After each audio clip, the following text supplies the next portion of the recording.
Media اور انتظامیہ مل کر میلسی کے مسائل حل کر سکتے ہیں۔ صحافی بھائی مسائل کی نشاندہی کریں، دونوں کا بہتر رابطہ سازی میلسی کے لیے بہتر کاوش ہو سکتی ہے۔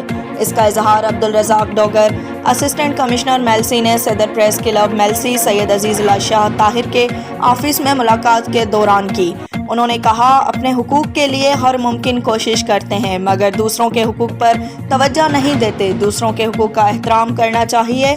سید عزیز اللہ شاہ طاہر نے میلسی کے مسائل، شہر کی صفائی، ٹریفک، ناجائز ٹرانسپورٹ اڈے، میلسی میں بغیر نقشہ پاس کرائی بلڈنگ کے علاوہ اداروں کی ناقص کارکردگی پر بات کی گئی، سڑکوں کی موجودہ صورتحال اور سیوریج کا جائزہ لیا گیا۔ ملاقات بہت خوشگوار ماحول میں ہوئی۔ آخر میں نوید الحسن قطبی نے ملک کی سلامتی اور ترقی کے لیے دعا بھی کی۔ ملاقات میں Syed Naveed al-Hasan Qutbi, general secretary press club, Aslam Khan chairman احتساب کمیٹی، متین احمد خان، محمد جاوید، عامر چودھری، اورنگزیب خان، جاوید شاہ، ابرار احمد انصاری، عبدالصمد چودھری، سید طاہر عزیز اور صادق علی مرزا شامل تھے۔